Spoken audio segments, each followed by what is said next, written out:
1 sur 1 moyen.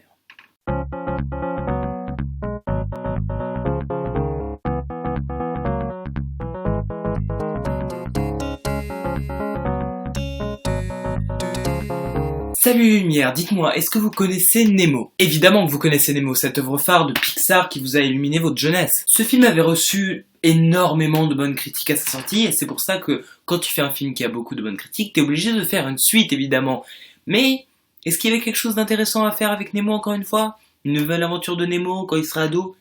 C'est pas très intéressant. En plus, tu vois, le gamin, il lui arrive tellement de couilles dans sa vie qu'à la fin, il peut plus vivre normalement. Et donc, les scénaristes se sont demandé, attendez les gars, comment est-ce qu'on peut faire une suite qui n'implique pas forcément Nemo en héros? Mais attendez, il y a Dory. Dory était le personnage préféré de tout le monde, mentez pas, je sais que c'était le vôtre aussi. Ce personnage est juste tellement bien constitué et tout, mais il y avait quelque chose qui manquait. Sa backstory. Et je sais, je vais le répéter beaucoup de fois dans cette vidéo, mais là où les scénaristes étaient très intelligents, le scénariste s'appelle Victoria Stronson, un truc comme ça, je me rappelle plus trop, mais je m'en fous. Là où ils étaient très intelligents, c'est qu'ils se sont dit, bah Dory il est aimé de tous les enfants, on va faire un film sur Dory.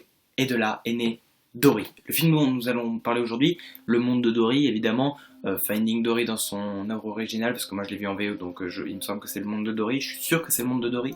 Le Monde de Dory, dirigé par Alexander... oh putain, j'ai oublié de faire mes recherches avant de faire la vidéo, je suis vraiment désolé. Mais voilà, donc il me semble que c'était Alexander Stanton, un truc comme ça. Bref, vous le connaissez sûrement pour Wall-E, le mec qui a fait Wall-E. Putain, belle filmographie. Il a aussi fait le premier et il a fait comment ça s'appelait, Mille et une pattes. C'était pas terrible Mille et une pattes, mais c'est bon, ça payait le grain. Et là il nous revient avec la suite de Nemo. Et moi quand j'entends une suite de Nemo, qu'est-ce que je me dis? Je me dis, waouh, trop bien, génial, une suite de Nemo parce que j'ai beaucoup aimé le premier. Donc une suite de Nemo, ça va être trop bien, ça va être trop cool, mais est-ce que c'est nécessaire? Je me disais quand même, au moins ça va être pas un film sur Nemo, voilà, ça va être un film sur Dory, mais quand même, on fait pas un film juste sur Dory parce qu'il a plu aux enfants. C'était un peu mon avis avant d'aller voir le film, et en fait il a changé parce que c'était vraiment très bien. Ce film est vraiment super. Ce film est très bon. Vraiment, je vous le conseille fortement. Surtout si vous avez aimé le premier. Et si vous êtes vraiment des grands cinéphiles comme je le suis, ou attention ça s'auto-suce un peu, si vous aimez beaucoup les films comme j'aime les films, voilà c'est beaucoup mieux, eh bien vous allez vraiment trouver que le deuxième a une plus grande installation, un meilleur travail de la réalisation, vu qu'on va dans plusieurs lieux, que ça s'aventure un peu plus loin qu'au bord des océans, et surtout il y a un travail au niveau du décor. On voit vraiment l'enfance de Dory avec ses coraux et tout, et on se rend compte que c'est un aquarium, et un aquarium il y a tellement de choses à faire, et c'est bien apporté parce qu'il y a un plan où Dory voyage dans un aquarium, il y a beaucoup de plans séquences très intéressants.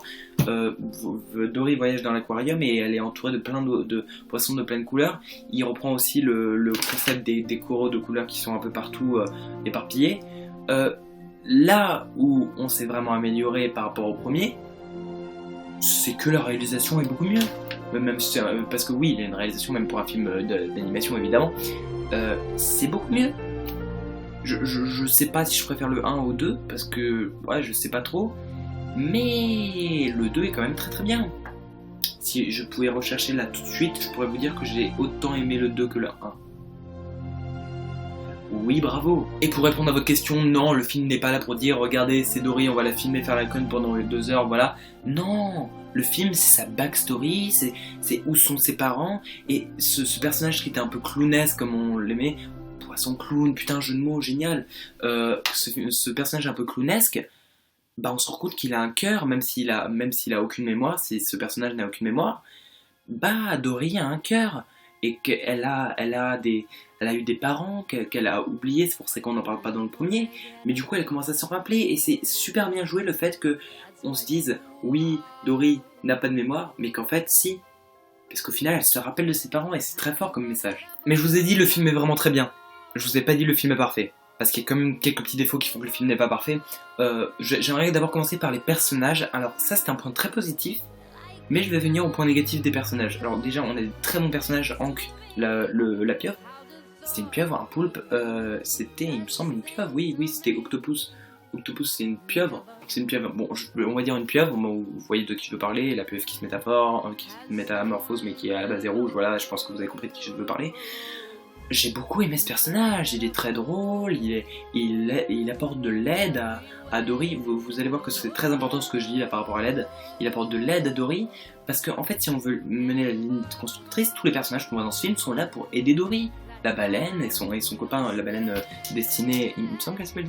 En VO, elle s'appelle Destiny. Je sais pas comment elle s'appelle en français, je suis désolé. Mais voilà, la baleine, la requin-baleine.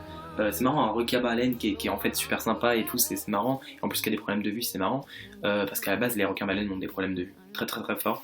Et son copain Billy, il me semble, il s'appelle Billy, c'est un bébé cachalot. Non, c'est pas un bébé cachalot, c'est une baleine miniature bizarre cachalot. Bref, j'ai pas trop compris qu'est-ce qu'il était, mais c'était la troisième espèce qui avait la plus grande honte de tous les temps. Eux, ils sont là pour aider Dory. Et c'est vraiment cool, j'ai beaucoup aimé ces persos. On peut aller chercher encore plus loin avec, comment elle s'appelle, Becky, l'oiseau, il l'aide encore. Mais que viennent foutre dans le film Marlin et Nemo? Ils ne foutent strictement rien, ils les ont juste mis pour dire, regardez, ils sont toujours là, parce que évidemment si on les mettait pas ça gueulait, donc évidemment on doit comprendre les réalisateurs. T'as vraiment l'impression que les scénaristes ont dit, on va les mettre pour les petits, mais sinon on s'en branle de ces personnages. Parce que oui, on s'en branle totalement. C'est limite, Dory, on lui montre vraiment tout ce qu'elle fait, vraiment, on va vraiment dans les moindres détails, il y a énormément de plans de séquences avec Dory, que ce soit dans les égouts, dans un aquarium, quand elle nage et tout. Mais par contre, on s'en branle totalement du père et de son fils là. Je veux dire, limite une preuve de ce que j'avance. Dory, on va vraiment de tout ce qu'elle fait, comme je vous le disais, avec des plans de séquence, on voit vraiment sa route en entier. Parfois on fait des cuts pour aller dans une autre situation, par exemple de Marlin ou de Nemo, et après ça revient pile au même moment, et c'est vraiment bien, et c'est vraiment bien apporté.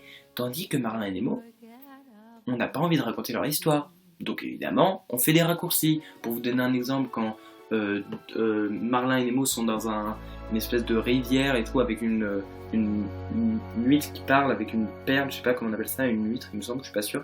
Non, c'est une moule, je sais plus comment, une huître, il me semble, une huître qui parle, la scène est marrante, ok, mais la scène s'arrête avec eux qui font, ok, d'accord, tu nous saoules. Et après, Dory est dans les égouts et la baleine la guide avec ses ondes. Et là, il dit, oh attention, il y a un poisson, fais gaffe. Et c'est Nemo et son père. Tu dis, oula, comment ils se sont téléportés là? Et là, il dit, oh les gars, comment est-ce que vous êtes téléportés là? Ils font, en fait, on a pris l'aspirateur qui nous a amené là, puis après on est venu comme ça. Tu vois qu'en fait, on n'a pas envie de les montrer. Du coup, on fait des raccourcis nuls, tandis que Dory, on montre toute son histoire.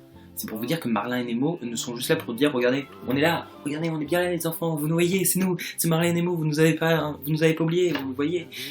Et c'est dommage. Et il y a un truc, je suis tellement content qu'il ait fait, parce que c'est vraiment trop bien de l'avoir fait. Le film s'adresse aussi aux adultes.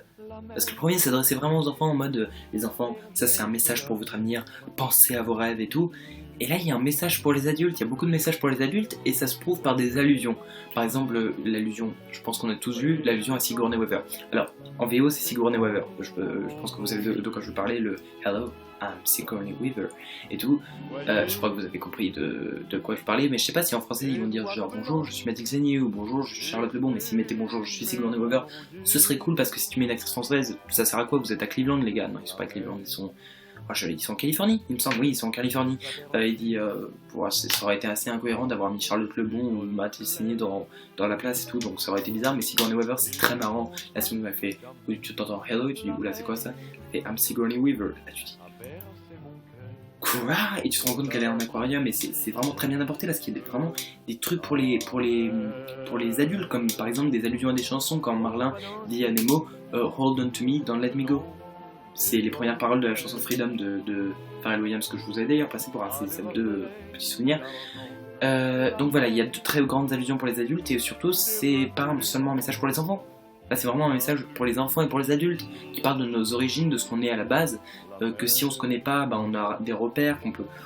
C'est très bien apporté, pareil pour la scène où là je pensais qu'on allait vraiment se perdre, la scène où elle disait j'aime le sable, j'aime les algues, j'aime la mer. Qu'est-ce que c'est que cette scène? Elle fait ça pendant 2 minutes, tu dis c'est hyper relou. Là elle dit j'aime le coquillage. Elle voit qu'il y a une suite de coquillages. C'est tellement intelligent! C'est super intelligent, bravo les scénaristes! Ils te font poireauter pendant 2 minutes, tu te dis putain mais qu'est-ce qui se passe? Et en fait c'est un truc pour dire tu cherches bien, au final tu finiras par trouver. C'est trop putain de bien. Ah oui, et petite parenthèse sur la voix de Dory, Ellen DeGeneres, c'était du très bon boulot. Je pensais que c'était Amy Poehler à la base, c'est bizarre. En fait, c'est Ellen DeGeneres en VO évidemment. Je sais pas qui fait la voix de Dory en VF, mais j'avais beaucoup aimé la voix de Dory en VF. Voilà, juste petite parenthèse pour dire que la voix était très bien. Et il y a un autre truc, je sais pas si c'est un point négatif ou si c'est un point positif, mais le film est très long. Le film dure très longtemps. Au final, tu te dis, genre par exemple, ce que disait Jeremy Jahns, je vous conseille de voir cette chaîne si vous parlez anglais, parce que si vous parlez un minimum anglais, ça va pas marcher, le mec parle très vite, c'est très compliqué, même moi j'ai du mal. Il disait un truc du genre, tu penses que ça va être fini, tu penses que ça va être fini, en fait non, c'est pas fini, en fait ça va être fini et tout. Oui, c'est exactement ça, tu penses vraiment que ça va être fini à un moment, et au final, ça finit super soudainement. Là où j'étais très content, c'est que ça finissait très bien. Ça finissait pas par allez les enfants, on court, oui, c'est trop bien, waouh, et tout. La fin m'a ému énormément. Je sais pas Dory qui fait la conne, là c'est vraiment Dory qui te passe un message. C'était trop bien. Juste pour vous dire, t'as Nemo qui dit c'est bon Dory, l'aventure est finie et tout. Elle fait c'est fini. Tu dis oh putain elle est très sérieuse. Et Nemo lui dit c'était une superbe aventure. Elle a fait oui, inoubliable. Le film est résumé en un mot là. Juste vous avez fini, c'est bon. Là les gars, vous pouvez partir vous prendre un brunch, c'est bon. Le film est fini. C'est parfaitement bien fini, c'est parfaitement bien ficelé. C'est bien que ça finisse pas par oui, je suis trop content, j'ai retrouvé mes parents, mais par l'émotion, plus l'émotion du genre je réalise pas ce que je suis en train de faire, pas du genre oh c'est trop bien dis donc. Ça se résume très très bien. Bravo les scénaristes, vraiment les scénaristes vous avez été très intelligents et je vous mettrai pour mon Oscar du meilleur scénario de fin d'année. Et ça c'est un projet qui arrivera en fin d'année, je peux pas vous en parler un peu plus. Bon après pour vous exposer tous les points positifs, les blagues sont très bien gérées, vraiment les blagues sont très marrantes. Ils ont tenté un truc au départ quand Dory dit alors vous voyez c'est quand papa rentre dans maman et tout et heureusement qu'il a coupé parce que tu te dis oula vous aventurez dans quoi et tout. Les blagues des phoques qui là aussi à Dory voilà c'est très bien géré. Le fil conducteur là où c'est aussi un peu dommage c'est que le fil conducteur revient, c'est à dire qu'elle est dans la mer, au final elle revient dans la mer, elle est dans la réserve, au final elle revient dans la réserve. Je veux dire, voilà, t'as eu le temps de découvrir pas mal de choses, mais... tu vois. Et en même temps, il y a une très bonne théorie, une métaphore du fait que c'est des poissons et qu'ils arrivent à faire tout ce chemin en dehors de l'eau. GG, vraiment GG, bien, bravo. Bref, je vais venir à ma conclusion, vous savez quoi, puisqu'il n'y a pas d'acteur à citer, c'est un dessin animé tout simplement. Je vais venir à ma conclusion. D'abord ce que j'aimerais vous dire c'est que il y avait un truc que je voulais dire, oui oui, je suis content qu'on n'ait pas mis le requin, ça aurait été vraiment fait la revanche, je parle du requin du premier épisode, ça aurait vraiment fait la revanche et ça aurait été con, je veux dire, j'avais pas très envie de le revoir, j'aimais beaucoup ce personnage, mais limite le revoir dans le 3 ce serait cool, j'espère qu'il y aura un 3, mais ce sera peut-être Finding Hank, la pieuvre.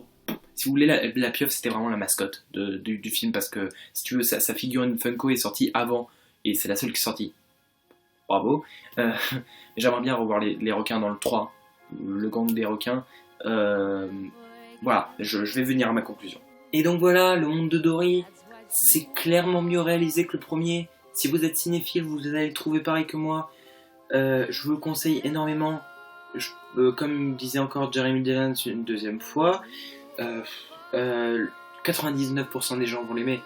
Parce que c'est pas possible de ne pas aimer ce film en quelque sorte. Lui qui respecte tout. Pour vous dire, j'avais carrément oublié que Nemo avait une nageoire qui faisait comme ça. J'avais oublié. Vous voyez, il s'est vraiment très bien respecté. C'est bien aussi qu'ils aient pas passé 2 heures sur l'arrêt et les enfants parce que ça m'aurait saoulé très très vite. Pareil pour les tortues, mais ça s'expédie quand même assez vite, c'est ça le problème, c'est encore un petit point négatif, c'est que ça s'expédie très très vite, ça aurait pu s'expédier un peu plus lentement, mais là encore le film aurait été beaucoup trop long. Faudrait qu'il y ait une version longue de 3 heures comme pour Batman et Superman. Bref, voilà, ce film est très bon, très très bon, j'espère en parler en fin d'année dans les honneurs. C'était une superbe expérience ce film, surtout en 3D, la 3D est très très bonne. Arrêtez de dire que la 3D ne sert à rien. La 3D, ça sert à élargir tes plans, à leur mettre du volume pour mieux faire vivre le film. C'est trop bien la 3D, ça sert à énormément de choses. Ça sert encore plus quand t'as des trucs qui font comme ça, par exemple. Mais ça sert. Quoi, quel que soit le cas, ça sert la 3D. Arrêtez de dire que c'est juste pour le show, ça sert, voilà pour mon film. Bref, j'en viens à ma conclusion. En tout cas, moi je vous dis salut les amis, mangez du popcorn jusqu'à vous en faire péter le ventre et du coca jusqu'à vous en faire exploser la vessie. C'est ironique bien entendu, c'était parfait ça. Et moi je vous dis à la semaine prochaine. Pour vous donner un indice pour le film auquel on va parler la semaine prochaine, je peux vous donner un indice nucléaire. Je pense que vous avez tous trouvé. Bon voilà, bref, voilà, c'est un film qui va sortir très bientôt. Voilà, je pense que vous avez trouvé avec nucléaire. Voilà, bref. Moi je vous dis salut les amis, prenez soin de vous. À la semaine prochaine. Off.